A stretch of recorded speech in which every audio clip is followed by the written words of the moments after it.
Do. Hey, E-roll bent out of shape. Hi, James from Ingvid.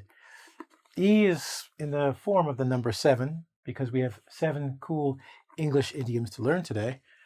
And I used bent out of shape. You might not know what that means, but if the shape is straight, it's bent. But usually idioms come with a history and are sometimes not clear to someone who doesn't know the language, in this case, English. And my job today is to teach you 7 cool English idioms, and I'll give you a little bit of a history for a bonus. Let's go to the board. All right, so the first one, you're going to see top. Now, I used to have a British girlfriend, or Canadian, but her father was Scottish, and he used to love to say, "That's OTT, James." And I go, "OTT?" And he would say, "Over the top," sometimes known as OTT. And what does that mean? All right, you got top, and it's over it. It means when something is excessive or more than enough or more than needed or necessary. Okay? You are going to the dentist and he's going to look at your teeth and he takes out a great big sword to clean it. You're like, that's excessive. That's over the top. Just a little floss. It's good. Bad example was the best one that comes to mind. This came from World War I, actually, because soldiers used to go in something called a trench. It's like a big hole, and they would be in the hole, and then they would have to get out of the hole and run across this land. And it was called no man's land for a reason, because when they would run, the other guys would go and shoot them. So when they would say, "Time to go over the top," the soldiers would go, "This is a bit excessive, a bit much. We're going to get shot," right? So when you tell someone it's OTT, or over the top, you're saying it's too much. Cool? That's the first one. See, it's cool. I told you right away. What about this one? Everybody loves tax-free. Well, I've got a little something to tell you. This one is going to be called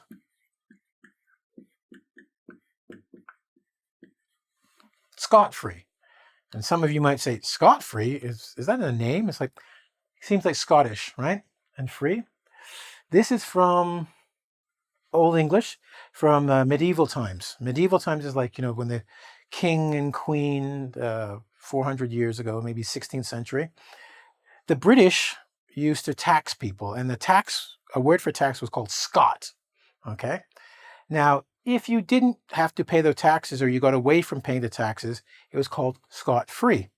And people would try to get scot-free. Now, in the modern time, we took that same idea, and what we say today when we say scot-free, it's not about being tax-free. It means when you've done something bad, okay, but you don't get in any trouble, no trouble, you get away with it. We now say you got off scot-free. So sometimes people go to, see a judge, and the judge goes, "Okay, you killed 10 people and ate 7 of them, but there's no video evidence because we don't have cell phones. So you can go. You got off scot-free." Okay? Number 3. Chips. If you're from England, it's called crisps. Now, in the 18th century in America, young boys, or 18th, 19th century, young boys would take a chip. Now, a chip would be a wood chip. Okay, so not chips or crisps, but a little piece of wood. And when they wanted to fight, they'd put that chip on their shoulder, and they'd walk around like this. And they would say, "I dare you to knock it off, because if you knock it off my shoulder, we're going to have a fight." And they would walk around all day going, "You want to fight? Knock off the chip." Over time, we don't walk around with chips on our shoulders. But when we say somebody has a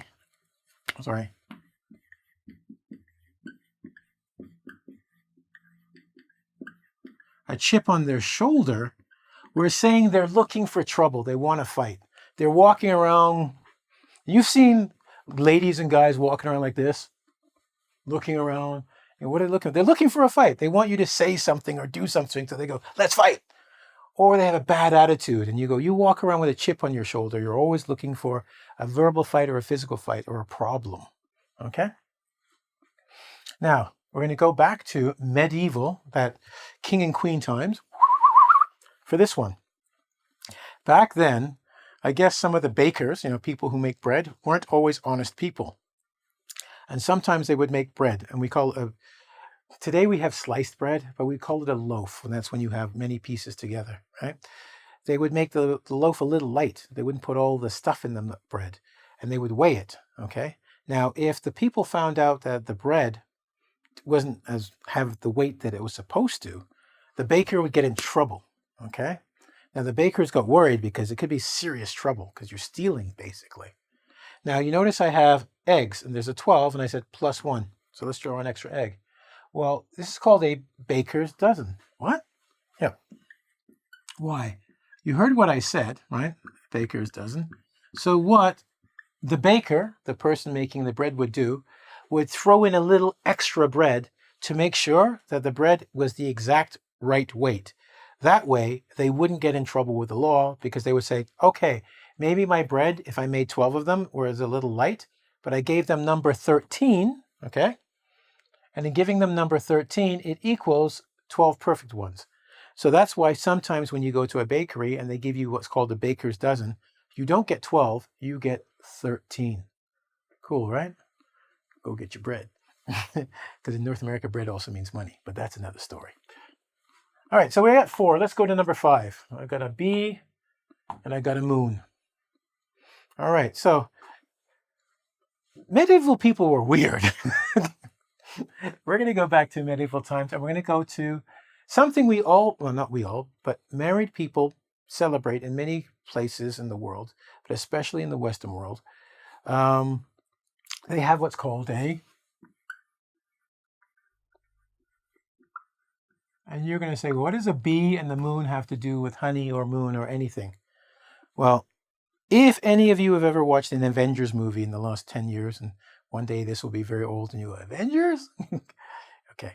There's a guy named Thor. And he's from Asgard, and, the Vikings were his people. They used to drink not a beer, something like beer, but it was made from honey. It was called mead, okay? And this was strong stuff. Drink it. It's like drinking beer, strong stuff. All the Germans or people with Germanic history going, yay, we're represented.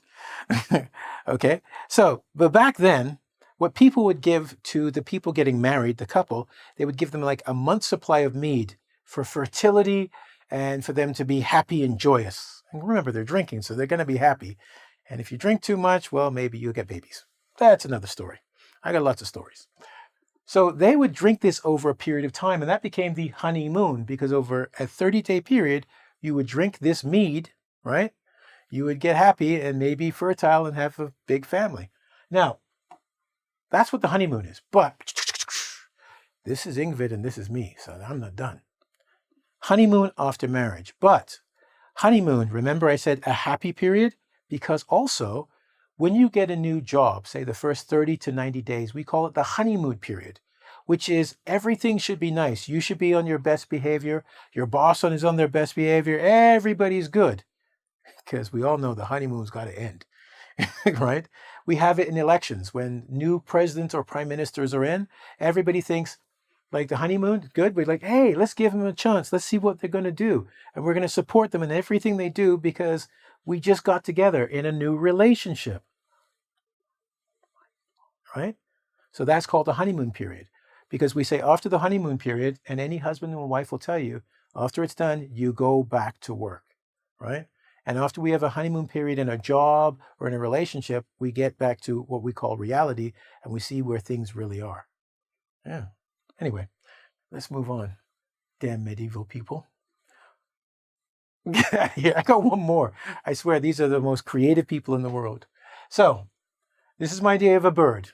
This is my idea of a bush. This is my idea of me being crazy.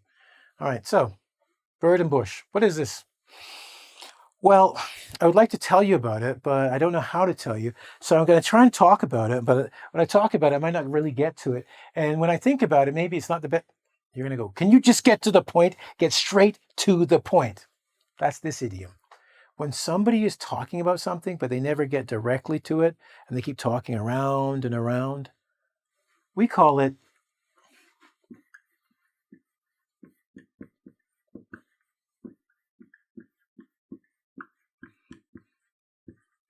And you might say, why were the medieval people doing this?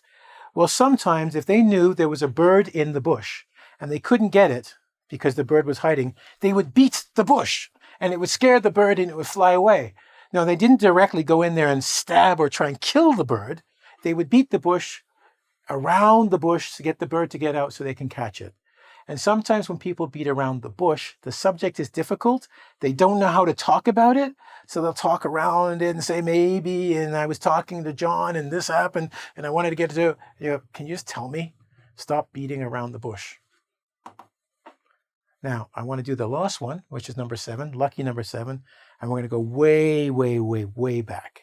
Forget the medieval times, forget the 1800s, forget the 19. I'm going to take you back to ancient Rome. Oh, this looks like a crazy person. And this is a moon. Okay? We still think this today. We use this word a little differently, but the word came back from that period of time. You see, in ancient Rome, where the gladiators were and the Caesars were, they believed that when the moon, and this is the wrong moon, it had to be a full moon, right? When the full moon was out, they believed that different personalities could come out of people. And their word, because of full moon, the word for the moon was luna. Luna meant moon. And they would say during a full moon, people's personalities could change and maybe be a little bit crazier, a bit happier, and they called them lunatics. Well, we still keep the idea, and sometimes we play with it about the moon, because trust me, check in your country, most police will say when the full moon is out, the crazies come out, something happens. But we also mean when somebody is not of right mind, they have changed from being a normal person to a crazy person, we call them a lunatic. Sometimes we say that about people who are doing crazy things. Maybe they're not crazy, but they're going, oh, I'm so hot, I'm going to take all my clothes off right here and now. You go, don't do that, you lunatic. Because we're saying, you crazy person. Maybe you're not actually crazy. But we also use it for people who are, and it comes from ancient Rome, luna being moon, and I don't know what the tick means, but the change in personality. Anyway, I just gave you 7 cool idioms, and I gave you the story for a reason, because I always want to give you a little bit extra. And in doing this, what I've done is given you not just something you learned, so you can understand when people speak to you and go, that guy's a lunatic. You're driving and think, oh, that guy was a lunatic. Did you see what he did? I'm not saying he's crazy. I said what he did was crazy, but now you understand that, right? Or if you got somebody at work who's always like, oh, what do you think? What do you think I said? Huh? You go, hey, dude, take the chip off your shoulder, okay? Chill out, right? Or maybe you let gas in the room, walk away. Anyone goes, who did that? It was the dog. Oh, it's a bad dog. You go, I got off scot-free for that one, right? You got some cool. I love over the top. When people are like, he's doing too much, man. He's over the top. We don't need that. It's not necessary. You have cool idioms, but the best part is I've given you a story behind it, right? World War I, we've got medieval times. We've got the 18th century. You've got all this story to tell, so now you can have a conversation. You go, do you know why people say that? And they go, no, why? And you, the person learning the language, gets to educate someone like myself. And it means I probably want to have more of a relationship and communication.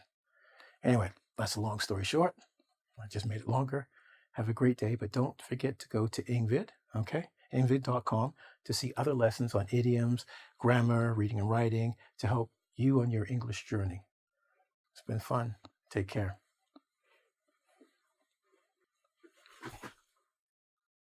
You must think I'm a lunatic to leave you hanging like that.